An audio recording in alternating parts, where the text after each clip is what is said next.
1200 दुकानें थी इसके अंदर बिल्कुल। और 5,500 के करीब मुलाजमीन। वो जो लोग थे वो सामान बाहर फेंक रहे थे। वो कोशिश कर रहे थे कि जितना आग से अपना सामान बचा सकें, जो कुछ तो वो बचा सके। जो कुछ बचा सके वो बचा ले। और यूनियन का ये कहना है कि हमने के इलेक्ट्रिक से बोल के लाइट बंद करवा दी, जबकि जो अंदर जो मरने वाले लोग थे उनकी जानिब से वीडियोस बनाई गई और वीडियोस अपने लवाहिकीन को भेजी गई और कुछ ऑडियो मैसेजेस भेजे गए। देखिए, इंतजामिया को चाहिए था कि उसी वक्त वो गेट खोलती सारे, और गेट खोलने के बाद तमाम लोगों को रास्ता देती। इतनी बड़ी मार्केट थी, 1200 दुकानें, एक यूनियन वाले के पास लाइट मौजूद, एक यूनियन वाले के पास दिल मौजूद नहीं था कि वो दरवाजे खोले और वो खुद अंदर जाए और लोगों को बाहर निकाले। फूल वाले की दुकान में आग जी, भड़की, बिल्कुल। वो उसी फ्लोर में मौजूद थी। उन्होंने निशानदही कराई कि मेरे सामने आग लगी। आग दुकान के अंदर थी, दुकान से बाहर नहीं आई थी। नहीं। दुकान से बाहर धुआं आ रहा था, बिल्कुल। स्मोक आ रहा था। जैसे ही बोला स्मोक आना शुरू हुआ, भगदड़ शुरू हुई। भगदड़ के दरमियान वहां पर लाइट्स ऑफ हो गई। इतनी देर में के इलेक्ट्रिक से लाइट बंदी कराई जा सकती, इंतजामिया ने करी। 26 गेट आपके हैं कहाँ पर? वो तो है आपके ग्राउंड फ्लोर पे, मगर ये ग्राउंड फ्लोर के ऊपर भी तो 3 मंजिला और प्लस पार्किंग बनाई गई है। अगर जितनी आवाम उस वक्त ऊपर मौजूद थी, तो भाई ऊपर से उतरने के रास्ते कितने हैं? वो तो सिर्फ 6 स्टेयर्स हैं।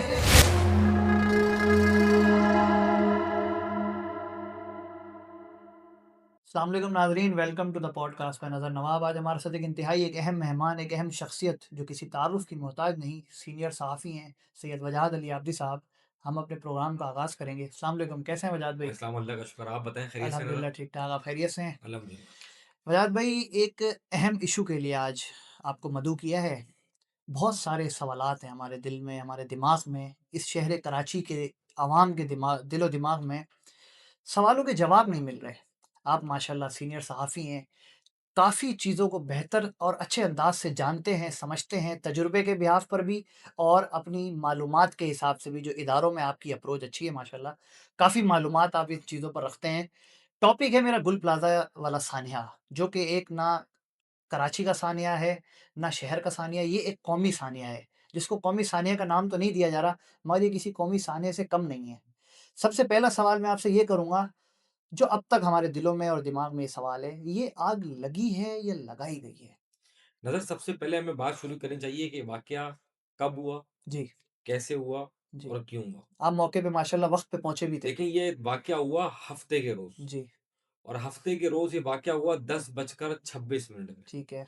जब ये वाकया पेश आया तो उसके बाद जो ऐनी शाहिदीन की जानिब से जो इत्तला दी गई फायर ब्रिगेड को, तो वो मुतल्लिका जो इदारे हैं वो अभी तक बता रहे हैं 10:22 के ऊपर ये वाकया रिपोर्ट हुआ। ठीक है।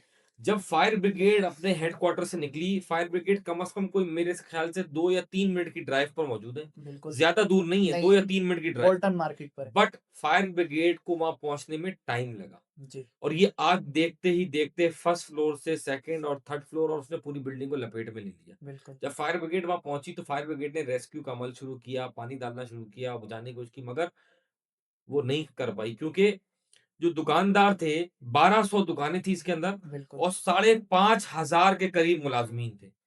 वो जो लोग थे वो सामान बाहर फेंक रहे थे। मतलब वो कोशिश कर रहे थे कि जितना आग से अपना सामान बचा सकें, जो कुछ तो वो बचा सके। जो कुछ बचा सके वो बचा लें। ठीक है। दूसरी जानिब यूनियन ये क्लेम करती है कि 10 बजे मार्केट की दुकान जो गेट हैं, बंद कर जो दिए। एंट्री एग्जिट गेट हैं, वो बंद कर दिए जाते हैं। और जब आग लगने का वाकया पेश आया, तो 10:22 के दौरानिये में ही आग लगी। बिल्कुल। अब दरवाजे हो चुके थे मार्केट के बंद, और यूनियन का ये कहना है कि हमने के इलेक्ट्रिक से बोल के लाइट बंद करवा दी, जबकि जो अंदर मुतल्लिका अफराद मौजूद थे, जो मरने वाले लोग थे, उन्होंने आखिरी, कहते हैं ना, आखिरी एक वो करते हैं, इंसान अपनी एक उम्मीद रखता है या किसी से बात कर लेता है, तो उनकी जानिब से वीडियोस बनाई गई और वीडियोस अपने लवाहिकीन को भेजी गई बिल्कुल। और कुछ ऑडियो मैसेजेस भेजे गए। जी, उन वीडियोस के अंदर वाज़ेह तौर पे ये नज़र आ रहा है कि जब अवाम आग लगी, तो उनको पहले तो अंधेरा हुआ, और फिर दूसरा ये कि जब वो जिन रास्तों की तरफ जा रहे थे, वहाँ पे रास्ते बंद थे। बंद थे। रास्ते मौजूद नहीं थे, तो जिसकी वजह से लोगों को दुश्वारी का सामना करना पड़ा और लोग फँस गए अंदर। अंदर ही फिर अंदर। अंदर ही अंदर स्मोक भरता गया, धुआँ, जिसने लोगों को बेहोश करना शुरू कर दिया। देखिए, इंतज़ामिया को चाहिए था कि उसी वक़्त वो गेट खोलती सारे, और गेट खोलने के बाद तमाम लोगों को रास्ता देती और उन लोगों को निकालने की कोशिश करती, सर्च लाइटें लेके जाती। इतनी बड़ी मार्केट थी, 1200 दुकानें। एक यूनियन वाले के पास लाइट मौजूद नहीं थी। एक यूनियन वाले के पास दिल मौजूद नहीं था कि वो दरवाजे खोले और वो खुद अंदर जाए और लोगों को बाहर निकाले। फौरी तौर पे सबसे पहली इमदाद जो है वो यही हो सकती थी कि दरवाज़ों को खोल दिया जाए। बिल्कुल। क्योंकि जो वहाँ कस्टमर घूम रहे थे उन्हें नहीं पता कि एग्ज़िट गेट कहाँ पर है। ज़ाहिर है 26 गेट हैं, 24 बंद किए हुए थे, 2 खोले हुए थे। तो वो अवाम को तो नहीं पता ना जो वहाँ कस्टमर आए हुए थे, वो सिर्फ़ दुकानदार हज़रात को पता था कि कौन से हैं। वजाहत भाई एक और चीज़ बताऊँ आपको, लाइट जो है वो के इलेक्ट्रिक की तरफ से बंद नहीं की गई। क्योंकि उसका मेरे पास बाकायदा एविडेंस मौजूद है, वो इस तरीके से है कि मेरी खुद फैमिली उस वक़्त गुल प्लाज़ा में मौजूद थी। ओह! मेरी बड़ी बहन और मेरी छोटी बहन और मेरी 3 साल की भांजी गुल प्लाज़ा में मौजूद थी। मैं इस प्रोग्राम में शाया भी करूँगा कि उन्होंने मुझे वॉच होती है ना रूम वॉच की पिक्चर सेंड करी तकरीबन साढ़े 9 बजे कि नज़र भाई देखें इसमें से कौन-सी ले लूँ? मैं कॉल अटेंड नहीं कर सका, मैं अपने काम में मसरूफ़ था। उसके बाद तकरीबन साढ़े 10 बजे उनकी कॉल आती है कि आग लग गई है, हम बड़ी मुश्किल से बाहर निकले बड़ी मुश्किल से बाहर निकले। उन्होंने बताया क्योंकि लोगों के इंटरव्यू आ रहे थे, बहुत सारी चीज़ें आ रही थी कि जी फायर ब्रिगेड की गाड़ी 40 मिनट में पहुँची, 45 मिनट में पहुँची। मेरी बहन ने मुझे बताया फायर ब्रिगेड की गाड़ी विद इन 10 टू 15 मिनट्स में वहाँ पर पहुँच चुकी थी। 15 मिनट के अंदर पहुँची, मगर जो आग लगी ना जैसे ही उनके सामने आग लगी, फूल वाले की दुकान में जी, आग भड़की, बिल्कुल, वो उसी फ्लोर में मौजूद थी, उन्होंने निशानदही कराई कि मेरे सामने आग लगी, आग दुकान के अंदर थी, दुकान से बाहर नहीं आई थी, नहीं दुकान थी। से बाहर धुआँ आ रहा था। बिल्कुल। स्मोक आ रहा था, जैसे ही बोला स्मोक आना शुरू हुआ, भगदड़ शुरू हुई, भगदड़ के दरमियान वहां पर लाइट्स ऑफ हो गई। इतनी देर में के इलेक्ट्रिक से लाइट बंद नहीं कराई जा सकती, इंतजामिया ने करी। मेरी छोटी भांजी बहुत ज्यादा शोर करने लग गई, चीखने लग गई, भाग दौड़ देख के ना। दुकानदार था पठान, जिनकी दुकान पे हुँ, मेरी सिस्टर मौजूद थी। उस पठान दुकानदार ने मेरी छोटी भांजी को चीख पुकार में देखते हुए उसने कहा, आप परेशान नहीं हो, आपको मैं निकालता हूं बाहर। वो इतनी देर में दोनों के साथ भागा, अपनी मोबाइल की टॉर्चें जलाकर वो सीधा उसी गेट पे लेके पहुंचा, क्योंकि उसको पता था कौन सा गेट खुला हुआ है। बिल्कुल।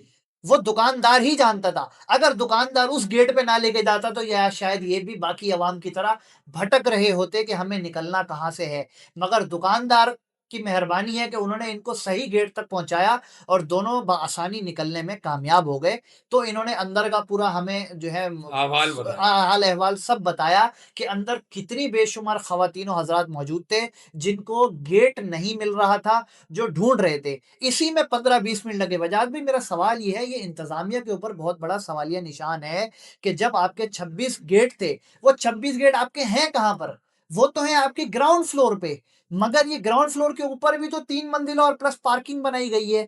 अगर जितनी आवाम उस वक़्त ऊपर मौजूद थी, तो भाई ऊपर से उतरने के रास्ते कितने हैं? वो तो सिर्फ़ 6 स्टेयर्स हैं, 6 सीढ़ियाँ हैं, छोटी-छोटी, और इतनी कंजेस्टेड है कि वहाँ से 4 लोग एक साथ उतर भी नहीं सकते। बिल्कुल ऐसा ही है। तो आप 26 गेट का जो इंतज़ामिया रोना रो रही है कि हमारे तो 26 एग्ज़िट है, वो तो ग्राउंड फ्लोर के हैं। टोटल अवाम 6 तो गेट हैं। ऊपर है। असल तो हम वो काउंट करेंगे जो 3 से 4 मंजिला इमारत के अंदर जो रश था, बिल्कुल, वो तो सिर्फ़ 6 सीढ़ियों से उतरने बिल्कुल, की बिल्कुल। जगह थी ना। 6-6 सिर्फ़ 6 सीढ़ियाँ, उन 6 सीढ़ियों में से अंधेरे में से आवाम कैसे निकलती? आप उस 15-20 मिनट में इतना ही समझदारी का मुज़ाहरा करते कि आपके जो गार्ड्स थे, आपका जो अमला था वहाँ पर इंतज़ामिया का, कम से कम वो सारे एंट्रेंस खोल देते, टॉर्च लाइट जला देते, वही आपकी बात। इसमें इंतज़ामिया ने कितनी बड़ी गफ़लत का मुज़ाहरा किया। और दूसरी बात वजाहत भाई, मुझे मेरी सिस्टर ने निशानदेही कराई कि मेरे सामने आग फैली कैसे? उसने कहा कि जो आमने-सामने दुकान है ना, गली है, गली के ऊपर सैकड़ों की तादाद में ना ओपन वायर्स का रेवड़ है। जो पूरी बिल्डिंग में सर्कुलेट कर रहा है, ओपन वायर, जिसमें टेलीफोन के भी तार हैं, ज़ाहिर है प्लास्टिक मटेरियल है ना, आग बिल्कुल। पकड़ता है, बहुत तेज़ी से पकड़ता है। वो सैकड़ों वायर का रेवड़ जो है ना, वो दुकानों के बीच में से पूरे बिल्डिंग में सर्कुलेट कर रहा था।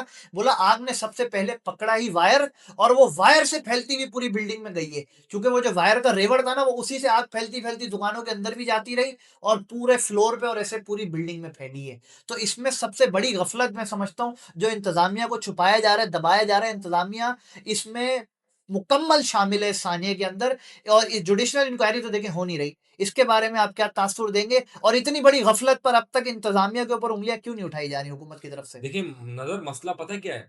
जब ये आग लग जाती है, जी, ठीक है, आग तो लग गई। इंतज़ामिया तो ग़फ़लत का शिकार है ना, किसी जी, सूरत यूनियन बिल्कुल, बरी-उज़्ज़िम्मा नहीं हो सकती, वो जितने भी मगरमच्छ के आँसू बहा ले। बिल्कुल, क्योंकि फर्स्ट रिस्पॉन्सिबिलिटी उस यूनियन की थी, उन लोगों की थी जो वहां मौजूद थे, जिनकी बिल्कुल। जिम्मेदारी थी, जो पैसे लेते थे, बिल्कुल। जो सिक्योरिटी पे मामूर थे, जो चौकीदारी पे मामूर थे, जो वहां पे जो एडमिन ऑफिस में बैठे हुए थे, वो रिस्पॉन्सिबल है बिल्कुल। कि लोगों को रहनुमाई देते, मगर उनकी जाने से कोई रहनुमाई नहीं दी गई। जबकि गेट ही नहीं खोलेगा तो गेट ही रहनुमाई नहीं क्या देंगे? खोलेंगे। फिर दूसरी चीज, आग लग गई, फायर ब्रिगेड की गाड़ियां आ गई। देखिए फायर ब्रिगेड कैसे आग बुझाएगी? जब पुलिस वाला एक रोड के ऊपर जाता है, जी। उसका सामने होता है, उसको पता है कि सामने इन्हें पुलिस मुकाबला करना है, बिल्कुल। और पुलिस मुकाबले के लिए जो सामने लोग मौजूद है, उनके पास एसएमजी मौजूद है, और यहाँ से जो पुलिस की मोबाइल जा रही है वो पिस्टल लेके जा रही है, तो वो कैसे मुकाबला करेगी एसएमजी की गोलियों का? नहीं कर सकेगी, ऐसी बात है। जब एसएमजी की मुकाबला करने के लिए पुलिस वाले के पास भी तो एसएमजी होनी चाहिए ना, बिल्कुल होनी बुलेट प्रूफ जैकेट होनी चाहिए, बिल्कुल। हेलमेट होना चाहिए बुलेट प्रूफ।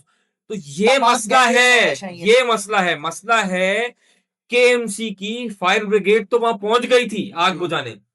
मसला ये कि उनके पास फायर सेफ्टी यूनिफॉर्म नहीं था, बिल्कुल नहीं था। उनके पास फायर सेफ्टी हेलमेट नहीं था, फायर सेफ्टी ग्लव्स नहीं थे, फायर सेफ्टी शूज नहीं थे। ट्रेंड तो अमला भी इसी तो नहीं था। वजह से फायर ब्रिगेड का अमला अंदर नहीं घुसा और उसने बाहर से आग बुझाने की मगर कोशिश बजाज की। भाई अमला ट्रेंड भी नहीं था। तो आपने सर, एक वाकया मैं देखा? आपको बता तो रहा हूं, बिल्कुल। इस शहर में 3 करोड़ की आबादी है। बिल्कुल। ये शहर 3 करोड़ की आबादी का शहर है। इंटरनेशनल आदादोशुमार फायर ब्रिगेड के कहते हैं कि जहां पर 1 लाख की आबादी हो, वहां एक फायर स्टेशन होना चाहिए। तो हमारे तो 3 करोड़ की आबादी है, तो हमारे 300 300 फायर स्टेशन होने चाहिए। 300 फायर ये तो स्टेशन अफसोस का मुकाम है कि हमारे यहाँ 40 फायर स्टेशन नहीं है, पूरे शहर और 40 के 40 फायर स्टेशन के अंदर 18वीं तरमीम के बाद सूबा खुद मुख्तियार था ना। जी। सूबे को चाहिए था कि सूबा खुद अपनी मदद आपके तहत, 18वीं मदद आपके तहत नहीं, आपको 350 अरब रुपए की एनएफसी अवार्ड मिलता है भाई। आपको तो 350 अरब में से पैसे निकाल के फायर ब्रिगेड परचेज करनी चाहिए थी, स्नार्कल्स परचेज करनी चाहिए थी, अपने फायर ब्रिगेड के अमले को 1500 ही अमला भर्ती कर लेते तरीके का, उसको well train America, UK, Australia, दुनिया के किसी मुल्क भेजते ट्रेनिंग करने के लिए, ताकि वो वहां से वेल ट्रेन आते, आपके मुल्क में सर्व करते। मगर अफसोस कि आपसे तो ये 3 करोड़ की आबादी नहीं संभाली गई, आपको तो 42 52 बाबर फायर टेंडर जो है वो वफाकी हुकूमत ने दी थे। पिछली वफाकी हुकूमत के वजीर आजम ने आपके लिए 52 फायर टेंडर खरीदे और कराची को गिफ्ट किए। आपने तो जो पुराने, जो 2001 से 2008 के दरमियान जो फायर टेंडर और फायर ब्रिगेड की जो गाड़ियां खरीदी गई थी, स्नार्कल्स खरीदी गई थी, वो आपने टेंडर कर दी, ऑक्शन कर दी, बेच दी आपने। पहले उनको स्क्रैप किया मुख्तलिफ स्टेशनों में खड़ा करके, फिर उसके बाद आपने अखबार में एक चुपके से ऐड दिया, उस अखबार के ऐड के जरिए आपने तमाम गाड़ियां ऑक्शन कर दी, जबकि वो गाड़ियां सही थी। किसी गाड़ी में 10 लाख रुपए का काम था, किसी गाड़ी में 5 लाख का काम था, किसी गाड़ी के टायर चेंज होने थे, किसी गाड़ी की लाइटें सही होनी थी, मगर नहीं, बेहिसी। वही, जब तक इसको पुराना नहीं करोगे, स्क्रैप नहीं करोगे, बेचोगे कैसे? पहले इसको खड़ा किया गया, डम किया गया, फिर उसको स्क्रैप किया गया, फिर उसको बेच दिया गया। ये हालत है। 52 फायर टेंडर आए थे आपके पास, आज आपके पास 35 फायर टेंडर काम करने वाले नहीं है। आप तो हर चीज को मलियामेट करते जा रहे हो यार। आपकी एबिलिटी नहीं है, आपके पास विजन नहीं है, आप चाहते नहीं हो कुछ करना। ये वकुए के, मेरी ऑब्जर्वेशन के मुताबिक, मेरी तहकीकात के मुताबिक, एज अ जर्नलिस्ट जो मैंने इसके ऊपर अपनी तहकीकात की, तो 5 लोग जिम्मेदार हैं। पहला जिम्मेदार municipal commissioner KMC Afzal Zaidi है, जिसकी डायरेक्ट जिम्मेदारी थी, बरास्ता जिम्मेदारी कहते ना, बरारास्त जिम्मेदारी थी कि वो फायर ब्रिगेड को अपग्रेड करता, फायर ब्रिगेड की मॉनिटरिंग करता और उस वकुए पे पहुंचता। चलो आग लग गई, यूनियन की गलती थी भाई, बिल्डर की गलती थी, ठीक है, बिल्डिंग गलत बनी थी, म्यूनिसिपल कमिश्नर किधर था? मौके पर नहीं थे भाई। मौके पे आया वो आधे घंटे के लिए और चला गया। फायर ब्रिगेड पहले म्यूनिसिपल सर्विसेज के अंडर में आती थी केएमसी के, ठीक है। इसी म्यूनिसिपल कमिश्नर ने इस 4 साल के अदवार के अंदर उसको अपने अंडर में ले लिया, और इसके करोड़ों रुपए के बजट की फाइलें पास होती हैं।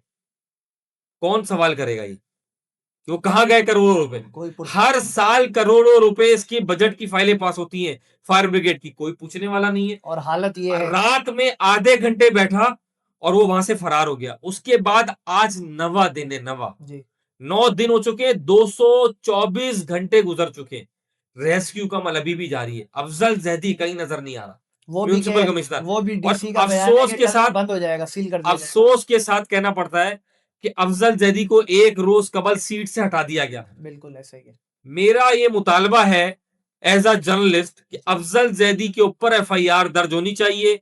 वो पहला मुलजिम है इस केस का, जिसकी जिम्मेदारी थी, वो म्युनिसिपल कमिश्नर था, फायर ब्रिगेड का हेड था, वो वहां पे बैठता, वो उसकी मॉनिटरिंग करता, उसकी सुपरविजन करता, लोगों को तंबी करता, स्टाफ को बोलता अंदर जाओ लोगों को बचाओ, मगर नहीं, वो भाग गया। दूसरा जिम्मेदार वाटर कॉरपोरेशन।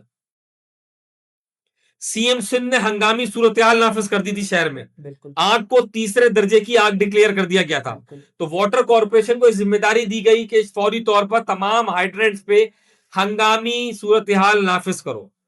तमाम ही कराची के सातों हाइड्रेंट से, चाहे वो नीपा हो, सकी हसन हो, या वो आपका लांडी हो, शेरपाव हो, मंगोपीर हो, गार्डन क्रश हो। प्लांट हो, सब से टैंकर्स को फौरी तौर पर सदर पहुंचने के अहकाम दो। गुल प्लाजा रात 3 बजे जब रेस्क्यू का अमल चल रहा था तो पानी की सप्लाई बंद हो गई, टैंकर्स ने पानी की सप्लाई देना बंद कर दी।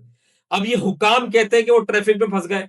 अरे बाबा, एमडी वाटर बोर्ड कहां था? मगर मेयर का बयान है वजाद भाई, मेयर का स्टेटमेंट है कि मैंने टैंकर जो है वो नीपा हाइड्रेंट और सफूरा हाइड्रेंट से रवाना करवाए। तो क्या करीब में गार्डन हाइड्रेंट नहीं था वहाँ पर? वहाँ देखिए, से क्यों नहीं मंगाया गया? गार्डन के ऊपर कोई भी हाइड्रेंट मौजूद नहीं है। अच्छा। सिर्फ और सिर्फ सखी हसन पे हाइड्रेंट मौजूद है, हुँ, नीपा पे हाइड्रेंट मौजूद है, सफूरा पे हाइड्रेंट मौजूद है। सही है। फिर आप चले जाए क्रश प्लांट, हुँ, फिर मंगोपीर, फिर आपका स्टील टाउन हुँ। और आपका लाडी। तो मसला ये है कि टैंकर्स तमाम ही हाइड्रेंट से आए हैं। ये बयान उनका अच्छा, झूठा है। सब पे आए हैं। ये बयान झूठा साबित हो गया। क्यों? 21 लाख गैलन पानी आया है इस आग बुझाने के लिए। ओहो! 21 लाख गैलन जो वाटर बोर्ड की जानिब से आदादोशुमार दिए गए। अब आप मुझे एक बात बताएं कि रात 3 बजे जो टैंकर ना पहुंच सके, 1 घंटे लेट पहुंचे, 4 बजे, 3 बजे जब पानी की तस्सील बंद हुई, तो आपने एक खबर सुनी होगी कि अवाम मुश्तइल हो गई और अवाम ने बिल्कुल, हमला कर दिया है। बिल्कुल तो ऐसा ही। अवाम ने हमला इसलिए किया था, फायर ब्रिगेड ने काम छोड़ दिया था। बिल्कुल। फायर ब्रिगेड का पानी नहीं था। उन्होंने हमने बोला अपनी आंखों से देखा, उन्होंने कहा हमने अपनी आंखों से देखा कि केएमसी के लोग डीसी ऑफिस के अंदर भाग रहे हैं, अपनी शर्टें जैकेटें उतार रहे हैं जिसमें केएमसी लिखा हुआ था और उसको छुपा रहे हैं। क्यों? क्योंकि आवाम मुश्तइल हो गई थी और उन्होंने मारना शुरू कर दिया था।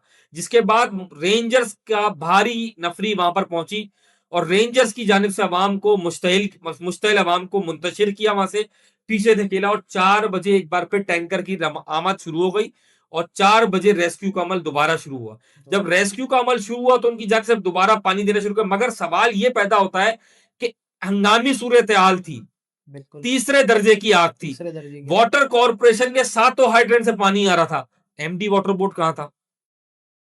क्या वो उससे बरी जिम्मा है? बिल्कुल नहीं। क्या उसकी रिस्पॉन्सिबिलिटी नहीं थी कि वो अपनी सुपरविजन में वहां बैठे और तमाम जो उसके फराइज है उसको पूरा करे? बिल्कुल। क्या वो इस दिन के लिए भर्ती हुआ था सिंध हुकूमत के अंदर, या सिविल सर्वेंट इसलिए भर्ती हुआ था कि वो अपने घर में लेटे रहे जब अवाम को वो मुसीबत है, जब 100 लोग जल रहे हो? तो ये दोनों जिम्मेदार हैं उस केस के। पूरे पूरे तीसरा जिम्मेदार है वो यूनियन, बिल्कुल, जिसकी रिस्पॉन्सिबिलिटी थी कि लोगों को फर्स्ट रिस्पॉन्ड करती, लाइट बंद नहीं करती, क्योंकि मौके पे दरवाजे तो खुले यही रखती, मौजूद थे। लोगों को निकालती। चौथा जिम्मेदार है सिंध बिल्डिंग कंट्रोल अथॉरिटी, जिसकी रिस्पॉन्सिबिलिटी है कराची शहर में गैर कानूनी तामीरात को रोकने की। रोकने की। अच्छा, ये गैर कानूनी तामीरात में नहीं आती। इसका नक्शा 1980 में पास हुआ। बिल्कुल, 1021 दुकानों के लिए इसका नक्शा पास किया गया। बिल्कुल, 1021 दुकानों में से इसको 89 के अंदर रिवीजन दिया गया। 89 में इसके अंदर 180 इजाफी दुकानें बनाई गई। बिल्कुल, 180 दुकानें बनाने के बाद इसके ऊपर एक फ्लोर डाला गया। 2003 का इसको रेगुलाइज कर दिया गया। बिल्कुल। तो सिंध बिल्डिंग कंट्रोल अथॉरिटी पिछले कुछ अरसे में बार बार तवातुर के साथ इन बिल्डिंगों को वार्निंग्स जारी करती रही है, कराची में दीगर बिल्डिंगों को। तो सिंध बिल्डिंग कंट्रोल अथॉरिटी बराबर की शरीक है। जब उसको पता था कि इस बिल्डिंग का सीओएस एरिया जो कंपलसरी स्पेस कहलाता है उसको पैक कर दिया गया, उधर दुकानें बना दी गई हैं। इसकी जो स्टेयर्स का कॉरिडोर थे जी, उसको तंग कर दिया गया, उधर दुकानें बना दी गई हैं। बिल्कुल, बहुत तंग इसका करती है। जो जो दाखिली और खारजी रास्ता था वहां पे दुकानें बना के इसके रास्ते कंजस्टेड कर दिए गए। इसका जो ग्राउंड फ्लोर पे पार्किंग एरिया था उसको बंद करके दुकानें बना दी गई और थर्ड फ्लोर पे पार्किंग लेके गए। तो बिल्डिंग कंट्रोल जिम्मेदार नहीं है? पूरी की पूरी। बिल्डिंग कंट्रोल पे भी एफआईआर कटनी चाहिए। और पांचवा जिम्मेदार है इस वाकये के अंदर, इस सानिया का मेन कल्प्रिट वो था उसका बिल्डर, जिसने करोड़ों रुपए रिश्वत दी सिंध बिल्डिंग कंट्रोल अथॉरिटी को और दीगर मुतालिका इदारों को, जिन्होंने अपनी आंखें बंद रखी और इनने फ्लोर डाला, पार्किंग एरिया को दुकानों में तब्दील कर दिया, सीढ़ियों को दुकानों में तब्दील कर दिया, दाखिली खारजी रास्तों को दुकानों में तब्दील कर दिया, जो डक्स बने हुए थे उनको दुकानों में तब्दील कर दिया, पार्किंग जो को छत ओपन पे ले गए। स्पेस थे उनको पार्क दुकानों में तब्दील कर दिया। तो ये 5 लोगों को सजाएं मिलनी चाहिए।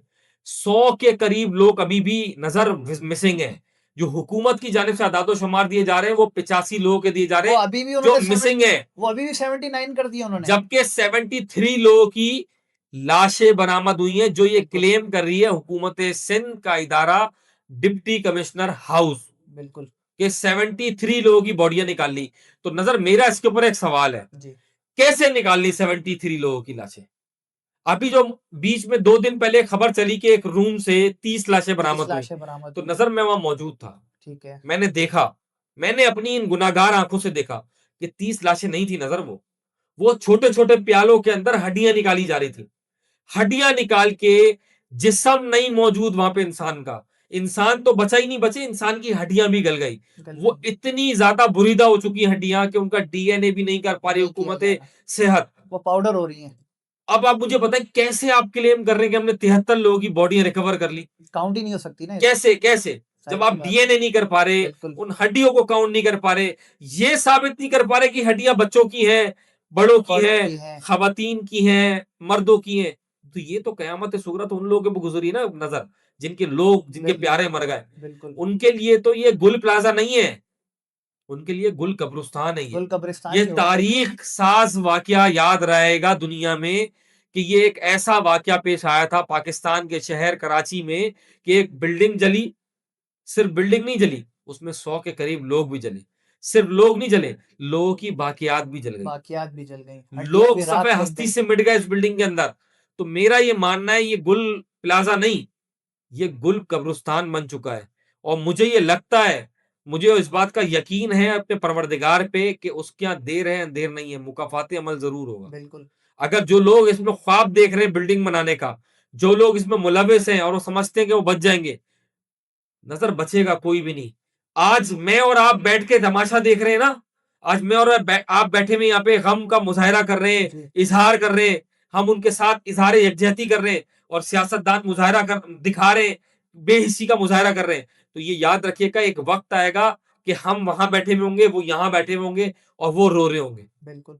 मकाफात अमल है ना। ये इस मुकफाते अमल से इनको गुजरना पड़ेगा, क्योंकि आज जो इन्होंने इस अवाम के साथ किया है, आज उन लवाहिकीन के दिल नहीं रो रहे, उन लवाहिकीन के साथ आपके मेरे इस शहर के 3 करोड़ लोगों के दिल रो रहे, क्योंकि 100 लोग लुकमा अजल बन गए, जल के अंदर खत्म हो गए, खाक बन गए, फिर ये भी ये बेशरम वो लोग हलाकतें सियासत कर रहे हैं। जिनकी बॉडी नहीं मिली, कुछ भी नहीं मिला, लोग सफ़ाए हस्ती से मिट गए, मैं कुछ भी कल नहीं एक है ऐसी उनके पास। फैमिली से मिलकर आया हूं नजर, न्यू कराची के अंदर, जी। न्यू कराची नाला स्टॉप के ऊपर। मैंने देखी आपकी वीडियो। उनका जो बेटा था मोहसिन उसका नाम था, 30 साल उसकी उम्र थी, 2 उसके बच्चे थे छोटे छोटे, 1200 रुपए पे नौकरी करता था नजर, वो हैंड टू माउथ लोग थे, वो रोज कमाता था, वो दिहाड़ी लेके घर आता था और अपना घर चलाता था। उसके घर की हालत ऐसी थी कि उसकी दीवारें गिर रही थी, छतों से पानी टपक रहा था, ओहो! मतलब इतनी बुरी कंडीशन में वो रह रहे थे। आप मुझे बताओ क्या यार, ये इंसाफ करोगे आप उनके साथ कि आप उनको 1 करोड़ रुपए दोगे और बोलोगे आप अपना गम भूल जाओ? जो इस दुनिया मतलब से चला आपने गया उसकी तो कीमत ही नहीं है ना। इंसान की कीमत आपने 1 करोड़ पे रख 1 करोड़ पर रख दी है। अरे आपको तो ये करना चाहिए था, जो मुलविस लोग थे उनके खिलाफ फौरी एफआईआर दर्ज करते, सॉरी। उनको गिरफ्तार करते और उनको निशान इबरत बनाते, एफआईआर ताकि ही 8 बजे आने के बाद दर्ज वाले होती। मुस्तकबिल में ऐसा कोई वाकया पेश ना आता कि जिससे आपके और मेरे दिल रो रहे होते। आप मुझे बताएं, आज आप anchor as a podcast host यहाँ बैठे हैं, जी। आपको कितनी तकलीफ हो रही होगी जब आपकी बहन और आपकी भांजी की आपको खबर मिली? मेरे आज क्या तक ये ज़हन वाकया आप भूल सकते हैं? आज तक ज़हन से नहीं जा रहा, अभी तक नहीं जा रहा कि अल्लाह ने इनको बचा लिया।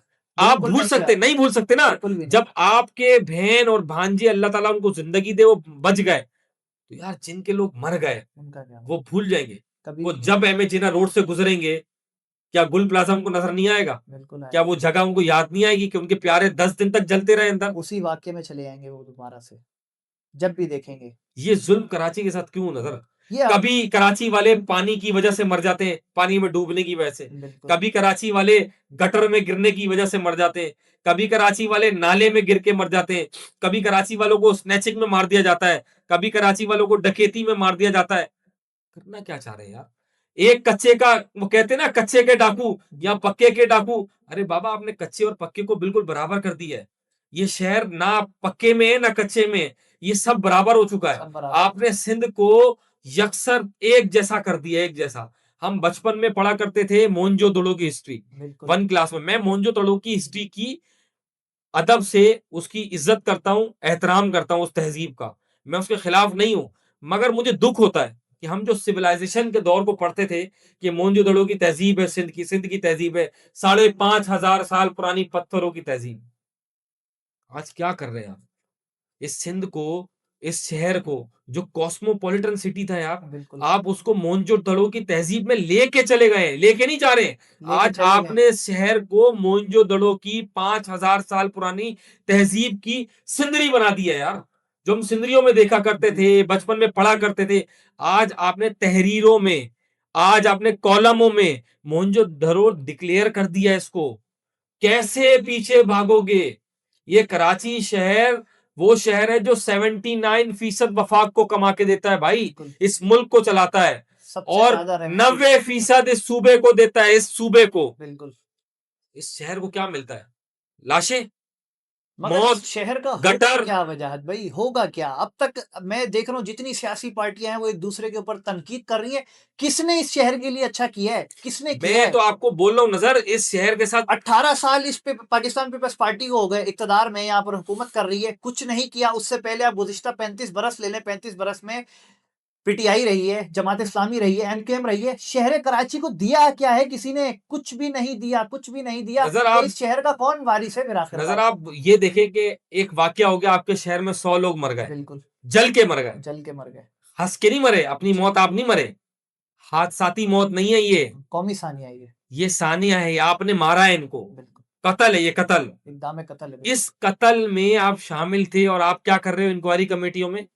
आप 89 का डाटा निकाल के ला रहे हो कि भाई फारूक सत्तार ने जमीन को 1 रुपए गज पे बेचा। बेचा, ऐसा ही है, बिल्कुल आया मतलब हुआ है। आपको शर्म नहीं आ रही कि आप इस वकूए में शामिल लोगों को सजाएं दो? आप पुरानी कोई 46 सज़ा। साल पुरानी बिल्कुल, चीजें खरीद रहे हो। ट्राम अरे सर्विस के भाई, ज़रिए फारूक गुलब्लारा सत्तार बनाया मुजरिम गया। था तो पहले उन मुजरिमों को, गफलत बरतने वालों को सजाएं देते। बिल्कुल, फिर आप नेमतुल्ला खान मरहूम को, और और फिर फारूक फारूक सत्तार सत्तार। जिंदा है उसको सजाएं देते। पहले जो मुर्तकिब हैं, मौजूदा अभी मुर्तकिब हैं वाकये के, बिल्कुल। उनको तो ये सजाएं दे दो। ये जड़ों में जा पहुँचे हैं कि ट्राम सर्विस की ज़मीन पर गुल प्लाज़ा बनाया गया। मेयर फारूक सत्तार साहब ने 3 नवंबर 1991 में ये जगह गुल प्लाज़ा को दी। नजर, हादसा अभी हुआ है। ये सियासत बराए सियासत हो रही है, सियासत बराए एक्सेप्ट तनकीद कर हो ही रही नहीं है। रहा ना कोई ये कि सियासत हमारी बराए गफलत है। इस्लाह नहीं हो रही। बिल्कुल, अपना नजला उठा के दूसरे पे डाला जा रहा है। डाला जा रहा है। मैं फंस रहा हूं। मैंने क्या किया? मैंने जो 81 में मेयर था उसकी चीजें उठा के ले आया। जी, क्या केएमसी अभी 1 रुपए गज के हिसाब से या 1 लाख रुपए गज के हिसाब से जमीनें नहीं बेच रही? बिल्कुल बेच रहे। तो क्या नैब को इसकी इंक्वायरी कराने का हुक्म नहीं दे रहे? आप देना नैब को इंक्वायरी का हुक्म। आप बोले एफआईए और नैब आए और वो इस कराची शहर में केएमसी की लैंड को 89 से लेकर 2026 तक जिसने बेचा है उसकी इंक्वायरी करें। आए नैब, इंक्वायरी करे बल्दिया उस्मा कराची में ठेकों की। 89 से लेकर 2026 तक जिसने इस शहर में तरक्याती काम किया, सबकी गफलत की, सबकी करप्शन की इंक्वायरी करे। 89 से लेकर अब तक फायर ब्रिगेड के अंदर अरबों रुपए का बजट लगाया गया, इंक्वायरी करे ना। कितने कहाँ गए मुलाजिम पैसे? है? जी, कहाँ कितने गए पैसे? मुलाजिम है? कितनी मशीनरी है? कहां गए? कहाँ गए? ये स्नार्कली देख तो लिया फिर अगर फुकराना साहब। आप जुडिशियल कमीशन बनाए ना, उसमें 89 से लेकर 2026 तक के तमाम दस्तावेजात दे। ये क्यों नहीं बनाई जा रही? जुडिशल कमीशन बनाई क्यों नहीं जा रही? इसके ऊपर इंक्वायरी हो क्यों नहीं रही? समझ से बाहर। नजर, जुडिशियल मुकदमा कमीशन, वजाहत भाई, मुकदमा दर्ज हुआ, एफआईआर हुई, सील कर दी गई, क्या वजह है? ऐसा नजर क्या वजह है उसकी, छुपाया जा रहा है? ऐसा क्या छुपाया जा रहा है? नजर वजह है।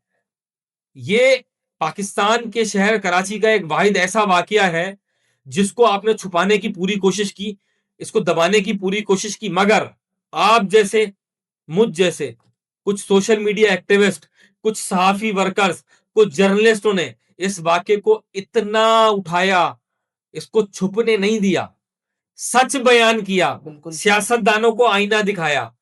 सच बर्दाश्त नहीं हो रहा उनसे। शीशे में जब वो देखते हैं ना अपनी गलतियां, बिल्कुल, तो उनको लानते पड़ती हैं अपने आप से कि हमने क्या किया। आज CNN, अल जजीरा, BBC, DW, तमाम ही चैनल आपके मुल्क के शहर कराची में लगने वाले गुल प्लाजा की आग को रिपोर्ट कर रहे हैं। इसी आग लगने से एक हफ्ते कबल या 2 दिन पहले या 3 दिन के पहले इस्लामाबाद में आपने दुनिया भर के सफीरों को बुला के सिंध की कारकर्दगी दिखाई थी। बिल्कुल। ये कुदरत की तरफ से आपको मार है, ये कुदरत दिखा रही है आपको। अभी आपकी पंजाब का गलतियां, वाकया देख लें, लाहौर आपकी वाला। गफलत। अब उस लाहौर के वाक्य को भी कहा जा रहा है ये प्लांटेड था, प्लांट बिल्कुल ये कहा जा खुद रहा आग है। लगाई गई बोल थी। रहे हैं 275 अफराद रेस्क्यू 3 घंटे में कैसे कर लिए गए। मसला यही तो है नजर, हालांकि मसला 3 है, अफराद की हलाकतें भी हुई हैं उसमें, कोई प्लांटेड मसला कैसे है करेगा। विल का। बिल का। जब मैं और आप 8-8 दिन गुल प्लाजा पे बैठ सकते हैं, जी। रिपोर्टिंग कर सकते हैं, 8-8 10-10 घंटे जा सकते हैं और वहां पे लोगों के दुख दर्द सुन सकते हैं, उनके दुख दर्द दुनिया तक पहुंचा सकते हैं, तो हुक्मरान इतने बेहिस हो चुके कि वो वहां पर आके बैठते, सारी सरगर्मियां जो हो रही थी रेस्क्यू की उसकी खुद निगरानी करते, खुद पूरी इंतजामिया को यहाँ पे लगा देते। कहाँ थी PDM में, प्रोविंशियल डिजास्टर मैनेजमेंट, ये डिजास्टर है ना, जी। कहाँ है वो, नजर आई आपको? नहीं, कहाँ है NDM में, नेशनल डिजास्टर मैनेजमेंट सेल, वो भी नहीं है। किधर है? डिजास्टर है ना, बिल्कुल। कौमी सानिया हो गया ना, कौमी सानिया हो क्यों गया। नहीं आया भाई? कौमी सानिया को तो नाम ही नहीं दिया जा रहा ना, क्यों इसको कि क्यों ये कौमी क्यों? सानिया है। 100 लोग जल के मर गए यार, कहाँ गया PDM में? कहाँ था 1122 रेस्क्यू, जिसको आप बोलते हैं दुनिया का best and best rescue system है? मैंने उनसे सवाल किया, उसके तर्जुमान से, साद नाम है उनका, हसन, शायद हसन नाम है। हसन नाम। मैंने उनसे पूछा, हसन साहब, DC ऑफिस के गेट के ऊपर आग लगी हुई है, आज आप 8वें दिन आके इधर तमाशा कर रहे हो, मीडिया को बयानात दे रहे हो और ये दिखाने की कोशिश कर रहे हो कि भाई रेस्क्यू 1122 ने रेस्क्यू अमल पूरा कर लिया और हमने लोगों को निकाल लिया। रेस्क्यू किसको कहते हैं पता है आपको?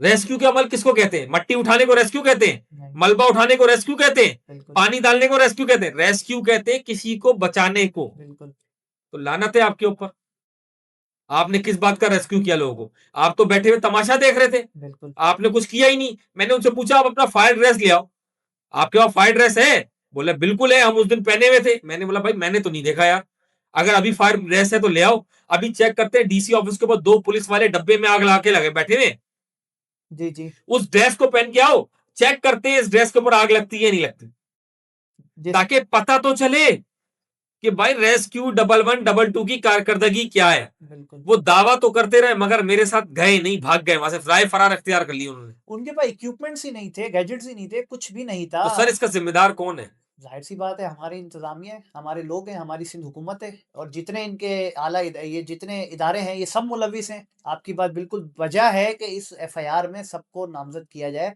और इन सब के ऊपर इंक्वायरी होनी चाहिए और जो भी इसमें मुलविस है, उसके ऊपर कानूनी कार्रवाई शफ़ाफ़ तरीके से मेरिट पर होनी चाहिए। मगर यहाँ तो मेरिट की तो अभी से धज्जियाँ उड़ाई जा रही हैं। FIR को सील कर रहे हैं। आपकी वाली बात 1980 की इंक्वायरियाँ निकाल रहे हैं, एक-दूसरे पे मलबा डाल रहे हैं, एक्सेप्ट कोई नहीं कर रहा। CM साहब का बयान है आज ही का, मैं मुलविस होऊँगा तो मुझे भी इसकी सज़ा मिलेगी। ये भी कह रहे हैं और मुर्दे उखेड़ रहे हैं वो 1980 के। नजर भाई हादसा अब हुआ है, दुनिया भर बराबर में में, DC बैठा हुआ है बजाज भाई, दुनिया बराबर भर, में DC बैठा हुआ है। कभी इसका ऑडिट नहीं किया गया? फायर एंड सेफ्टी का ऑडिट करने कोई क्यों नहीं आया? कराची का सबसे बड़ा तिजारती मरकज था पूरे पाकिस्तान का, गुल प्लाजा एक नाम रखता था। 8,000 गज की जगह में 1200 दुकानें तामीर कर दी गई, बहुत बड़ी बात है। उसके बराबर में और भी प्लाजा है, सेंट्रल प्लाजा है, वो तो उसमें तो 1200 दुकानें नहीं है। अगर है तो उसमें स्पेस देखें, इमरजेंसी एग्जिट है, बड़े बड़े आने जाने के रास्ते हैं, आमदोरफ्त के अच्छे खासे बड़े रास्ते हैं। 8,000 गज में 1200 दुकानें बना दी और कभी बराबर में बैठे DC ने, या 2-2.5 किलोमीटर दूर गवर्नर सिंध है, 2 किलोमीटर दूर CM हाउस है, और यही फायर ब्रिगेड 1 किलोमीटर दूर था। ये सारे इदारे करीब करीब थे। SBCA ने कभी वहां पर आके फायर एंड सेफ्टी का ऑडिट भी नहीं किया, जहां पर सैकड़ों की तादाद में लोगों की आमदोरफ्त है, अरबों रुपए का कारोबार हो रहा है। और अब सोशल मीडिया पर इस चीज को दबाने के लिए दूसरी चीजों को उठाया जा रहा है। मैं देख रहा हूँ कुछ दिनों से बोल्टन मार्केट की वीडियोस आ रही हैं कि फायर एंड सेफ्टी ऑडिट किया जाए। करोड़ों अरबों रुपए का वहां पर तिजारती मरकज है, वो फायर एंड सेफ्टी के ऑडिट हों वहाँ पर वो महफूज नहीं है। इसी तरीके से अब और बिल्डिंग्स और भी प्रोग्राम लोग कर रहे हैं, सोशल एक्टिविस्ट भी इस पे अलर्ट हो गए हैं, जगह-जगह जाके कर रहे हैं। मगर अब बाकी जगहों को तो टारगेट किया जा रहा है, इसके पीछे क्या साजिश है? समझ से बाहर है। सियासी हकाम इसमें ये कह रहे हैं कि या तो ये कराची को सूबा बनाने की साजिश है, कोई कह रहा है कि कराची को फेडरल के हवाले कर देने की साजिश रचाई जा रही है, कोई कह रहा है इस कराची को आर्मी के हवाले कर देने की साजिश की जा रही है। इसकी असल हकाइक क्या है? ये वाकया तो हो गया, ये सानिया तो हो गया, इसको रुख इतने दिए जा रहे हैं, इतने दिए जा रहे हैं, अब दूसरी तिजारती मरकज़ों को टारगेट किया जा रहा है। कराची को जो है ना 3 टुकड़ों में तक़सीम करने की बातें की जा रही हैं कि कोई कह रहा है आर्मी को दे दें, कोई कह रहा है फेडरल गवर्नमेंट को दे दें, कोई कह रहा है सूबा अलग बना दें। सियासी तंज़ीमें एक-दूसरे पे तनकीद कर रही हैं, ज़िम्मेदारी आखिर इसकी उठाएगा कौन? और इसके हक़ाइक़ सामने आएँगे कैसे? और इन 100 लोगों को इंसाफ़ मिलेगा कैसे? ये 1-1 करोड़ रुपए देके मिलेगा क्या?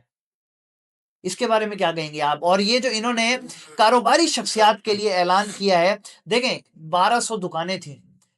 आपके एदाद-ओ-शुमार 5,500 ले लें, वरना मैंने समझा हुआ था 7 से 8,000 मुलाज़िम काम करेंगे। आज ही वज़ीर आला मुराद अली शाह साहब का बयान आया कि जी हम इस बिल्डिंग को इतनी ही दुकानों पर 1200 ही दुकानों पर इसको दोबारा तामीर करेंगे, जिसका वक़्त उन्होंने कहा कि तकरीबन 2 साल का वक़्त लगेगा। वजह तो इन 2 साल में 7 से 8,000 अफ़राद मुलाज़िम थे, जिसमें हर तबका था, मज़दूर था, सेल्समैन था, स्वीपर था, गार्ड था, हर तरह के लोडर थे, सब मज़दूर तबका था जो रोज़ का कमाने वाला था। उनके लिए अब तक गवर्नमेंट की तरफ से कोई अनाउंसमेंट नहीं की गई, ना ही इन यूनियन की तरफ से की गई, ना ही किसी फलाही इदारे की तरफ से की गई। देखें जो इस दुनिया से रुखसत फरमा गए ना उनकी तो कीमत ही नहीं है। है ही नहीं ना उनकी कीमत। वो तो अल्लाह को प्यारे हो गए और उस ना जाने उनका इंसाफ़ उनके लवाहिकीन को मिलेगा या नहीं मिलेगा। मगर दुकानदारों का अज़ाला भी कहीं न कहीं वो ये यूनियन या ये लोग पूरा करवाएँगे। जैसा कि मुराद अली शाह साहब ने कहा 5-5 लाख रुपए तो फ़िलफ़ौर अदा किए जाएँ उनको। हालाँकि वो 4 से 5 अरब रुपए तक का नुकसान है। 1200 दुकानदारों को उन्होंने 5-5 लाख रुपए देने की बात कर दी कि फ़िलफ़ौर दिए जाएँ। मगर इसमें वो मज़दूर तबका कहाँ है?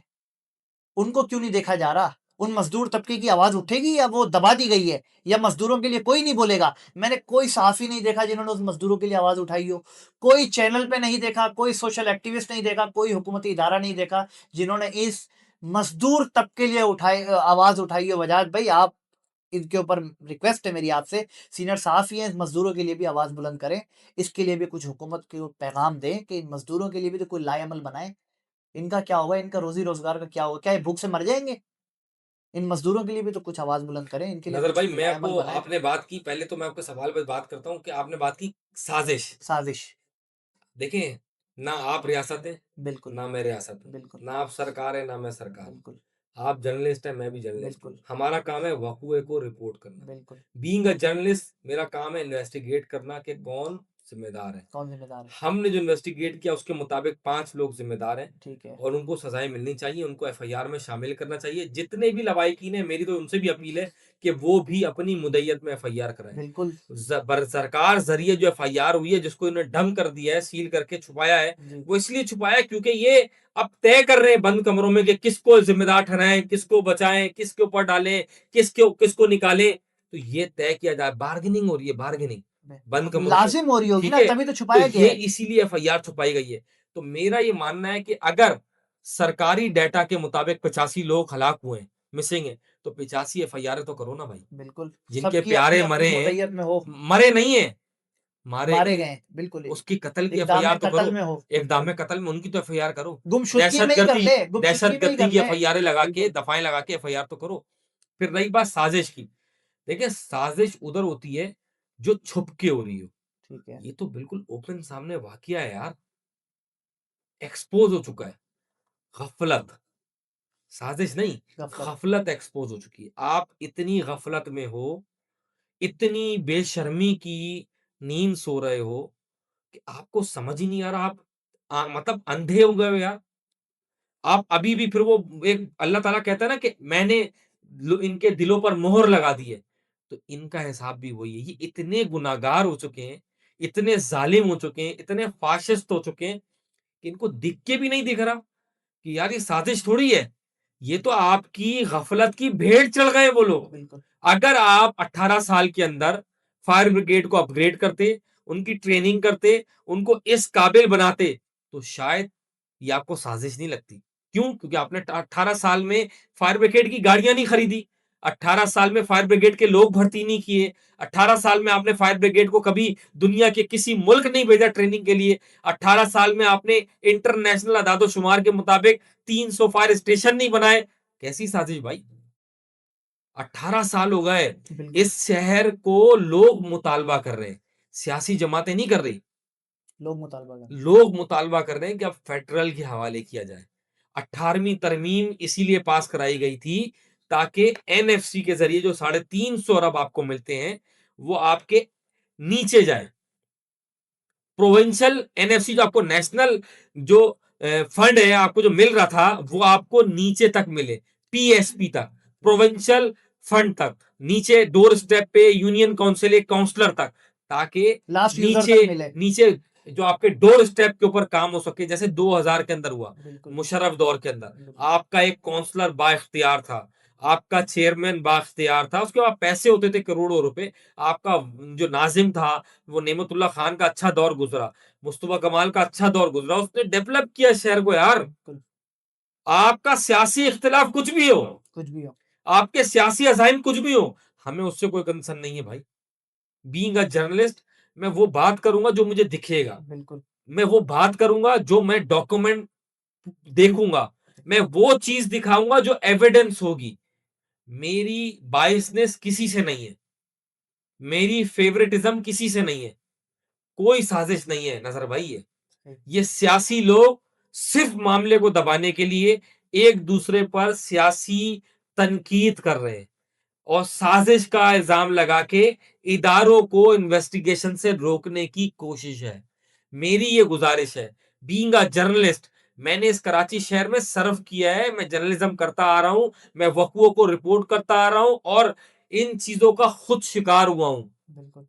तो मेरा ये मुतालबा है आर्मी चीफ साहब से, जनरल आसिफ मुनीर साहब से, फील्ड मार्शल साहब से कि खुदारा अब वो आर्मी की आला सतह तहकीकाती कमेटी बिठाएं, उसमें आईबी को शामिल करें, उसमें एमआई को शामिल करें, उसमें आईएसआई को शामिल करें, उसमें दीगर आपकी एफआईए नैब को शामिल करें और उससे इन्वेस्टिगेट कराएं इस वकुए को, इस वकुए के जो बैकग्राउंड है उसको भी चेक कराएं, 5 साल फायर ब्रिगेड का डाटा चेक करें। नहीं अरे 89 से डाटा चेक करें भाई, 40 साल डाटा चेक करें कि कौन कौन लोग कब कब इसमें तैनात रहे, कौन कौन लोग कब कब इसके सरबराह बने, किसने कितना पैसा खाया और किसने इस इदारे को कितना नुकसान दिया। देखिए अगर आज आपने ये शुरू नहीं किया तो ये याद रखिएगा नजर कि ये एक गुल प्लाजा नहीं है, ये आज गुल प्लाजा से गुल कब्रिस्तान बन चुका है। आपकी गली गली गुल कब्रिस्तान बन जाएगी। बिल्कुल।